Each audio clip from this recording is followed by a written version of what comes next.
En la numismática mexicana hay piezas que, aunque no son tan conocidas, detrás de ellas hay muchísima historia, muchísimos eventos, y una de esas piezas, aunque no es como tal una moneda, se trata de la medalla del caballito. ¿Tú sabes quién es Tambor y cuál fue su largo recorrido hasta llegar a ser plasmado en una de las piezas más cotizadas y buscadas por los coleccionistas?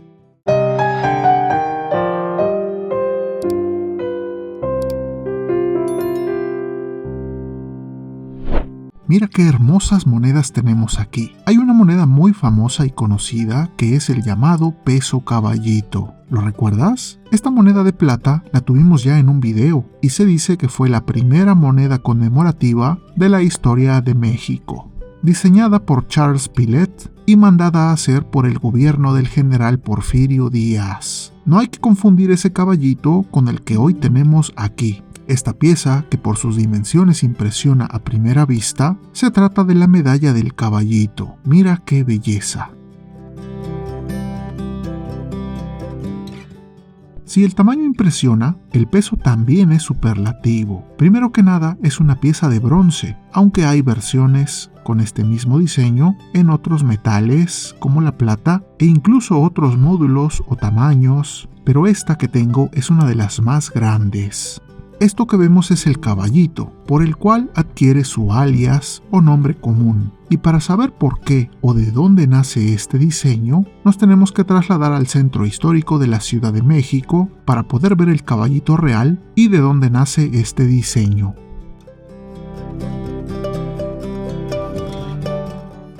Hace mucho tiempo, cuando la Ciudad de México y todo este territorio aún era virreinato de la Nueva España, a finales del siglo XVIII, el señor Miguel de la Grúa Talamanca, marqués de Branciforte, que en ese entonces era virrey de la Nueva España, casi recién entrando al cargo, tuvo la iniciativa de honrar y homenajear al rey de España, que en ese entonces era Carlos IV. Y por tal motivo, y después de conseguir los permisos pertinentes, se decidió iniciar con la construcción de un monumento del rey a caballo que estaría asentado justo al centro de la Plaza Mayor, o lo que hoy conocemos como el Zócalo. El pedestal se inauguró con gran festejo y de forma temporal, sobre él se colocó una estatua de madera que también representaba al rey de España, pero lo más interesante de esta inauguración es que se acuñaron medallas de oro y plata y se dice que ese día, por los balcones de lo que hoy es el centro histórico, se arrojaron cientos de ellas. ¿Se imaginan haber vivido ese momento?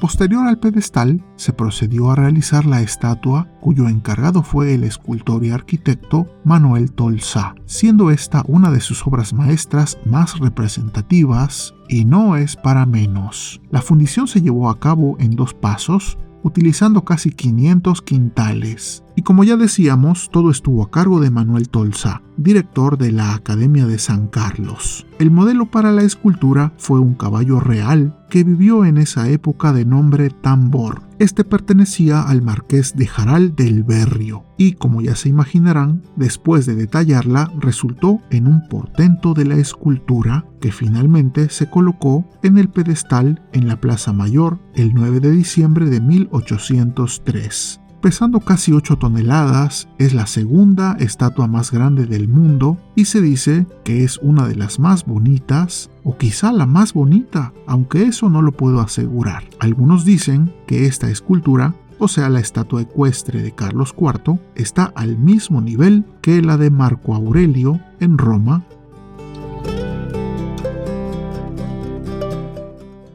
Después de los eventos de la independencia, la estatua ya no fue bien vista en el centro del Zócalo, o en ese entonces la Plaza Mayor, por representar a un monarca extranjero. Sin embargo, fue Lucas Alamán quien finalmente habló con Guadalupe Victoria para conservar el monumento, pero ya no desde el punto de vista de un rey, sino desde el punto de vista artístico y estético, y por eso no fue destruida. Se reubicó al patio de la antigua universidad y años después se puso en el cruce de lo que hoy es Bucareli y Reforma en la Ciudad de México. Finalmente, en 1979, Tambor hizo su última cabalgata para llegar a donde hoy se encuentra, la exquisita Plaza Manuel Tolsá, al frente del Museo Nacional de Arte y justo cruzando la calle de donde se encuentra el Palacio de Minería, un lugar que encarecidamente recomiendo visitar para ver este portento del arte y la escultura. Una vez que nos deleitamos con este titán del arte y ya en la recta final de nuestra excursión de turismo numismático, quiero contarles que en cuanto al costo de estas monedas, las que son de bronce y en este módulo grande se han llegado a vender hasta en 15,000 pesos. La que yo tengo calculo que también podría llegar a esa cifra o quizá más, unos 18 o 20,000 pesos. Pero más que nada, esto se debe a la época en la que vivimos actualmente, donde todo se ha inflado y encarecido. ¿Cómo añoro esa época de hace unos años en que todo era más barato? Hay otras medallas más chicas, otras que en lugar de bronce son de plata o de oro, y los precios son muy distintos, pero ninguna tan grande y bonita como la de bronce de 6 centímetros de diámetro y 125 gramos de peso. Si te interesa tener esta medalla, es posible que pueda dejarla ir, ya que estoy enfocando mi colección a otras áreas. Déjame un comentario si te gustaría que este tipo de piezas las pusiera disponibles al público en general.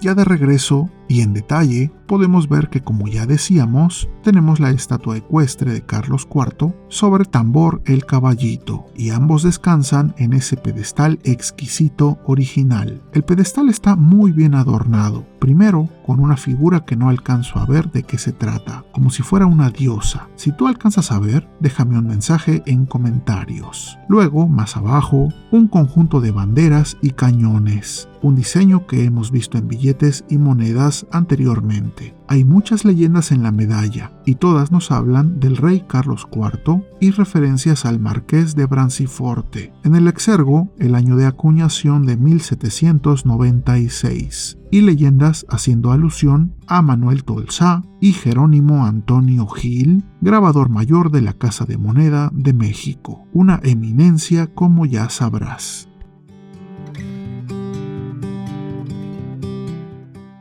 El canto es liso, muy bonito, y del otro lado tenemos a los monarcas, sus majestades católicas, Carlos IV y María Luisa de Parma, con una acuñación en relieve que impresiona por las dimensiones de este retrato doble, donde ambos miran a la derecha y de perfil. No quiero entrar en tantos detalles, saben que podría extenderme muchos minutos más, pero vean por ejemplo la armadura metálica de Carlos IV, el toisón de oro colgando en su pecho, sus caballos con listones y laureles, y María Luisa de Parma no se queda atrás, con ese tocado en el cabello y adorno en el pecho. ¡Qué pieza más bella! No quiero exagerar, pero es muy buena medalla. Nuevamente, leyendas alusivas a sus majestades y abajo al marqués de Branciforte.